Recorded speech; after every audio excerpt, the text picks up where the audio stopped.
Welcome back to another episode of Late Strict Outdoors. Hope you're all well. I'm absolutely knackered.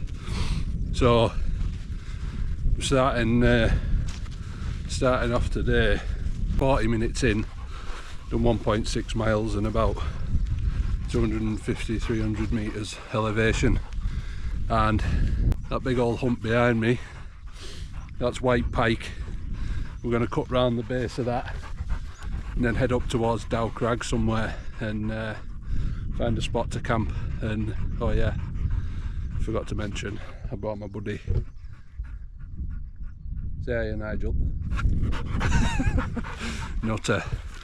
So yeah, I brought Nigel with me today, and no doubt he's going to cause carnage, because he always does.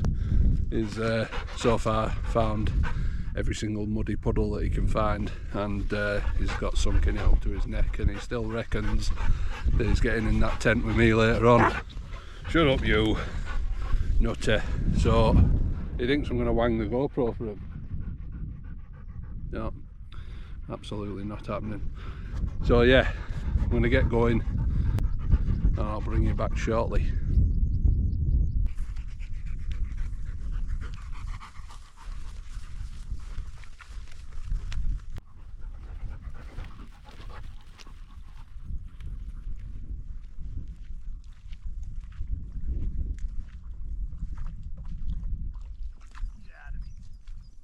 That's Harterfell in the middle.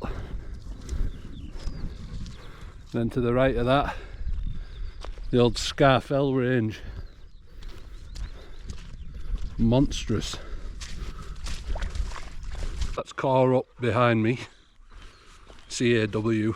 I'm supposed to be camping up there with Jamie on Friday.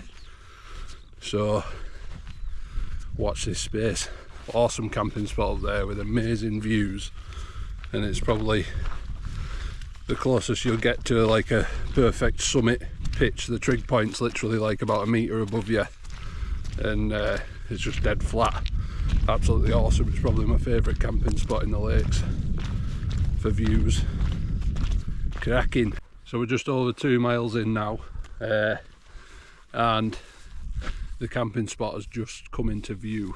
Just on the top, that's Dow Crag, so I'm pretty much looking anywhere between here and the top of Dow Crag to pitch the tent. So it's 4 o'clock now, so we've got a fair few hours before the sun goes down, but it'd be nice to get set up, you know, while it's still sunny, and just have a bit of a chill out. So yeah, I'll head round this corner, and there's some cool ruins, old slate ruins to show you. Nice spot. This would be a good spot itself to camp, to be honest. Good boy.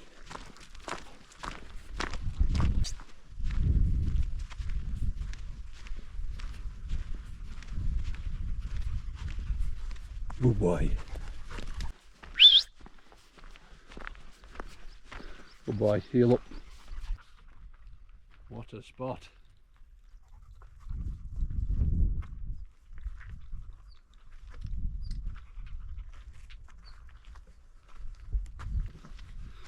Absolutely gutted to see that view in front of me.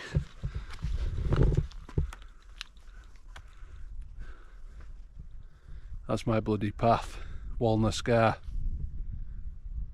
Probably my least favourite path. Well, that or Harterfell, which is that one. That's hard graft getting up there. Really hard graft if you're a fat lad as well. Seems to be never ending. Doesn't look like much from here. Hellish.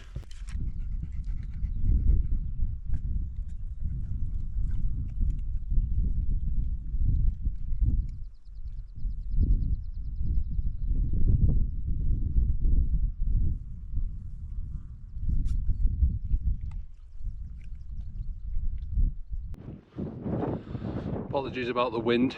So I'm at the crossroads now at the top of Walnut Scar. So we've got Seathwaite down there, that's where we've just come from, and then Coniston Water just behind me there. So we're going to head up that way now, have a look, see what the wind's like and if we can get a good tent pitch, and then if not, we can always head back towards White Pike. We've got plenty of time, so Nigel wants to go up there, I think. Where are you off? Daft sod. So yeah, we'll start the zigzag path now up Buck Pike and see how we get on.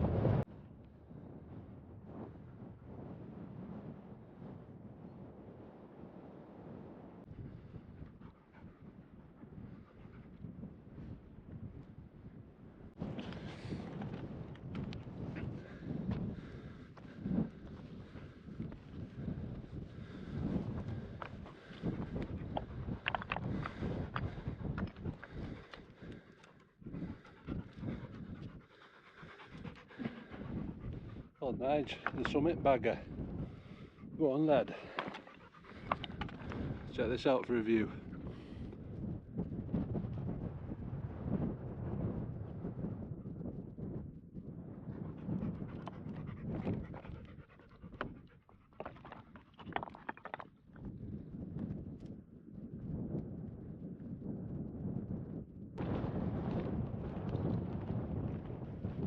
Blind tarn down there.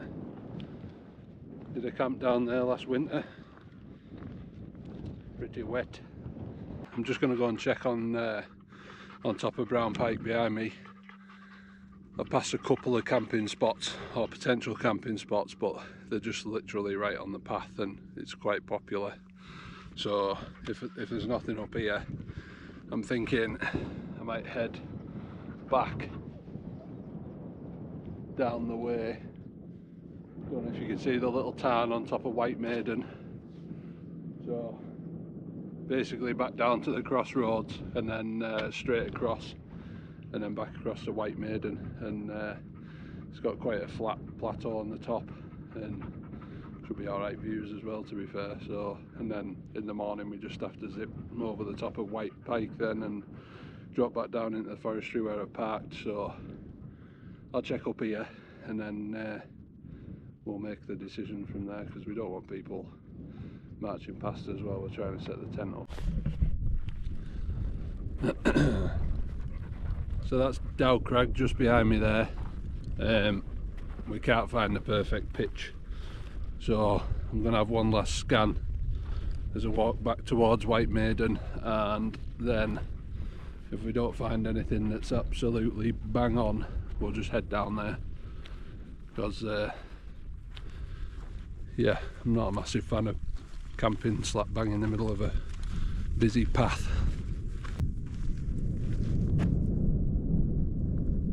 How rude. Deja vu, look. This is the summit of White Maiden. This is where we should have come in the first place. So that's White Pike behind me, and then up there is where we were 25 minutes ago.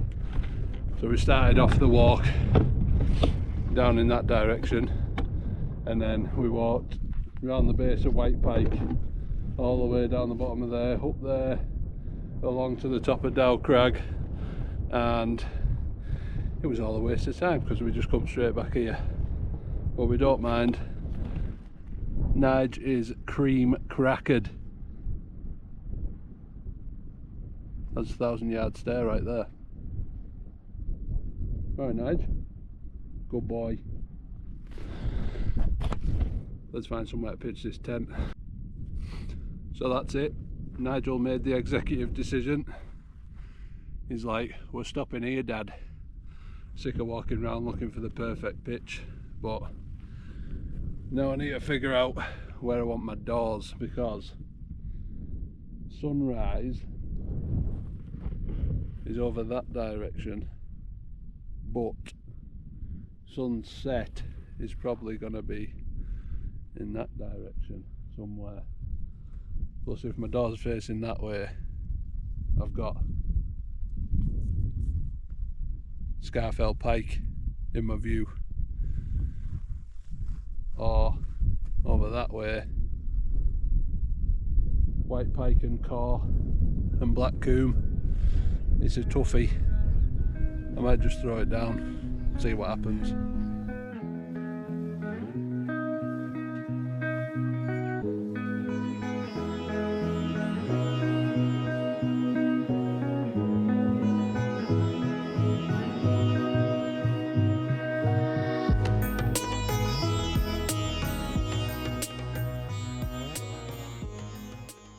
That's the one Tigris Hillridge tent set up. So I've used it once or twice already, and I quite like it. I used to have the one Tigris Tangram, which was a very similar design, but it was a twin skin. This is just a single skin tent with mesh walls. So I think you do have an issue with condensation, but I'm not too fussed. But I do like it for two reasons. It's very lightweight. You can use your trekking poles rather than actual poles, and it has bags of space inside. So for two people, absolute ample room. For one and the dog, it's probably going to be nowhere near enough room with that big bugger over there. Look at him, just sunbathing, absolutely goosed. A bit like me, ready for a brew. Didn't bring any beers with me, which is a bit of a nightmare. So yeah, God knows what I'm going to do.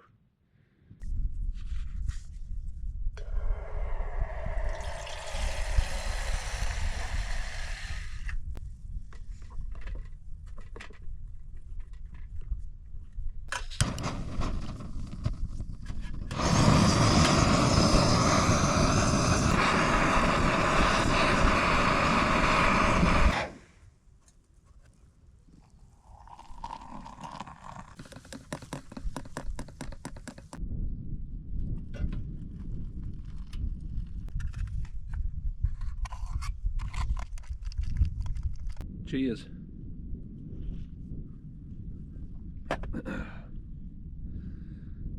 6:30 and having a coffee. That was a terrible idea. No beer plus coffee. I'm going to be up all night. Not to mention the fact that this is the first solo camp that I've done in probably 3 years.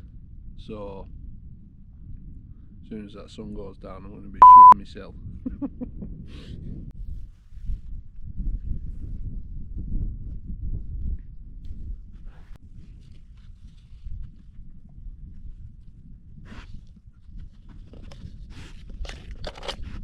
You thought that pot noodle was for me, didn't you?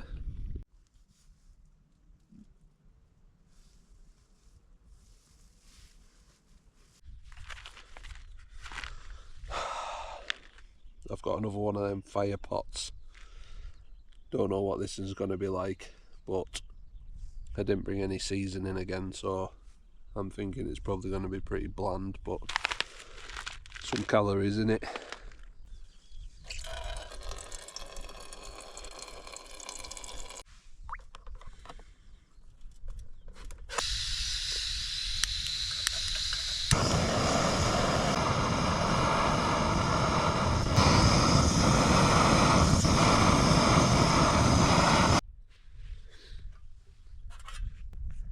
Fill it to level 4.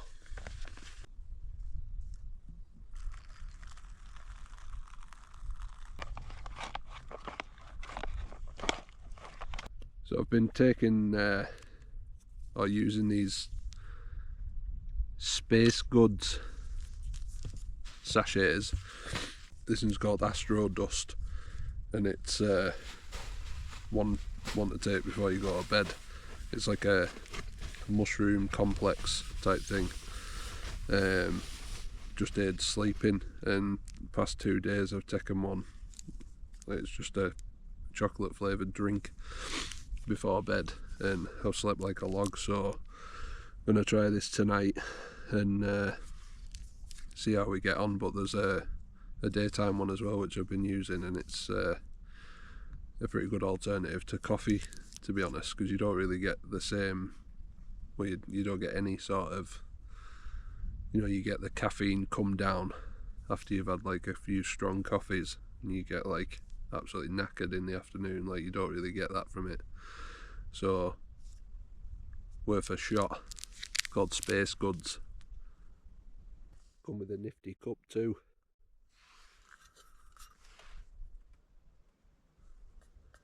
Obviously not leak proof. It's absolutely stunning up here tonight. There's not a breath of wind now, but I don't know if I'll get the drone out tonight or leave it till tomorrow morning. I'll just have to wait and see. I'm a bit bloody cream crackered. So I just had a spoonful of me fire pot. It's actually alright, this one. The first one that I had on that Frith Hall haunted camp, that was not so good, to be honest. It was a bit lacking in flavour. That was a spicy pork noodles, but yeah, it's not too bad, this one. Beef stew with pearl barley. Starting to clag in over the over Scarfell behind Harterfell and that. Should be a nice sunset. Hopefully I'm still awake.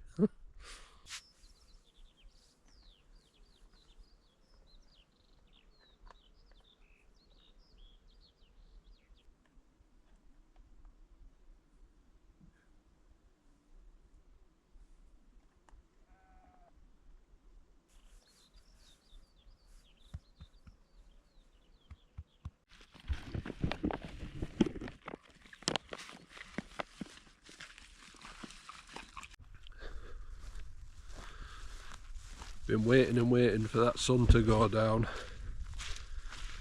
Temperature's dropping off a little bit now, but not too bad. So me and Nigel, we've had our scran. Oh, someone's got the second wind. Yeah, we've had our scran, so we're just gonna have a little walk back up to the summit of White Maiden, and taking the final views before we go and try and sort the carnage out in the tent.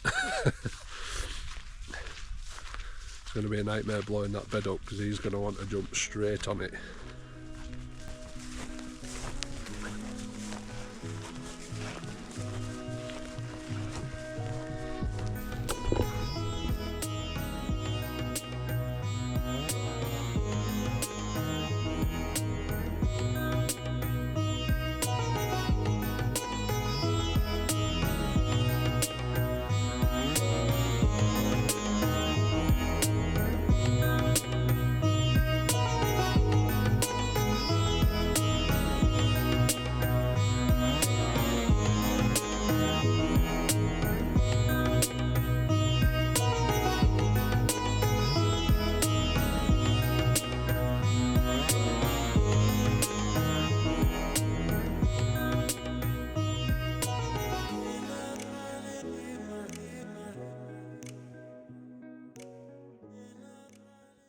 Nigel's had his final wee and he is tucked up,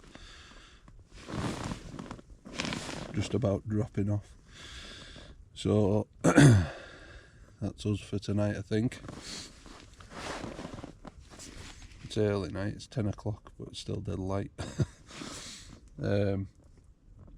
Yeah, we'll get up in the morning, probably bag White Pike Summit, and then we'll just walk off on the forestry side rather than going back down Walner Scar.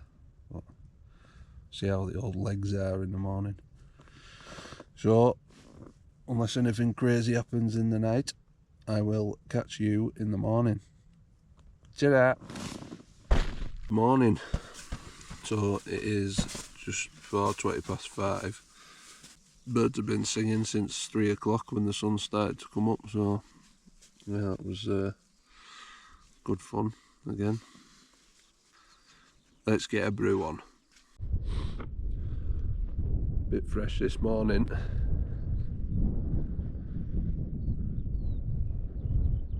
yeah, I was well out with the sunrise, so I was thinking over here, and yeah, it was probably just off Coniston Old Man there, so what a numpty. I haven't even got a door pointing that way. Been treated this morning though to an inversion.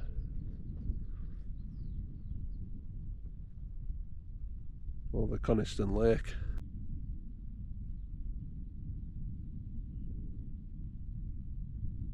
Time we get some food in this dog, otherwise he'll start eating sheep. Only joking.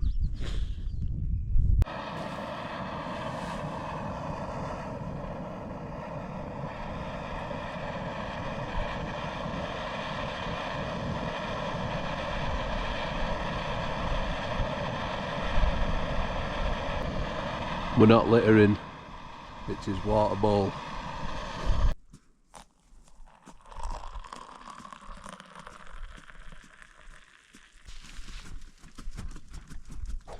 Will you stop? I slept pretty well last night, but I don't know if you can hear that bird.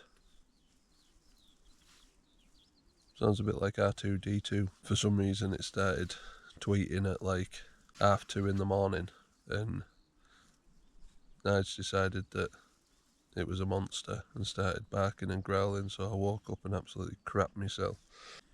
Nightmare. It's 7 o'clock now. I've just had the doors open all morning and letting the wind sort of blow through the tent, so it's pretty dry inside. But yeah, worth remembering that single skin tents are just naff, aren't they, for the old condensation.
Right, so that's me packed away.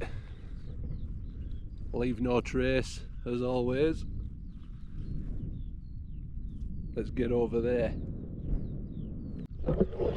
Straight in the dirty water. Get out of it! Come here! You dirty bugger.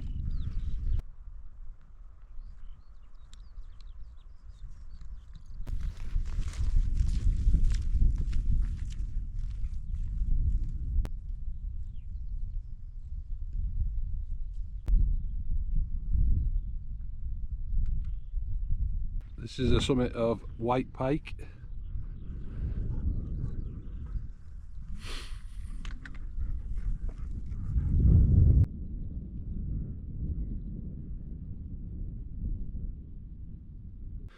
This is a little bit easier in winter when it's frozen and full of snow. It's well steep, this. So I've got Nigel on the lead, and then if he does take a tumble, I can stop him. Hopefully he stops me if I take a tumble. That was a bit of a scramble, look at that.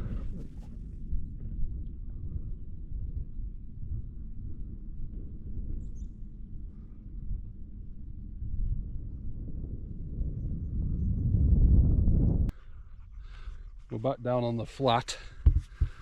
Just worth a quick mention, it is an absolute scramble to get down there, and I'm back up it obviously. But if you're into winter stuff, climbing gullies and all the rest of it in snow and ice, this is a really good spot to sort of cut your teeth, because it's not crazy. It's a lot easier to get up in winter. It's obviously still steep. You get a bit of the experience of actually getting out in the snow and ice with your ice axes, and it's quite sort of protected, like it's pretty enclosed, so worth a look up there if you are looking to get into that sort of thing. No good at this time of year though. Right, so that's it for this video. So if you got this far into it, thank you very, very much for watching, and if you enjoy these sort of videos, please consider liking and subscribing. As I say, we are heading up Core hopefully on Friday night after work, so it'll be a bit of a late one, but should be good, so watch this space. So it's ta-da for me, Nige. Oh, ignorant bugger. Don't, oh, he's got to get back in the car in a minute. Get out of there, dirty dog. Nige, supposed to be saying bye. Ta-da.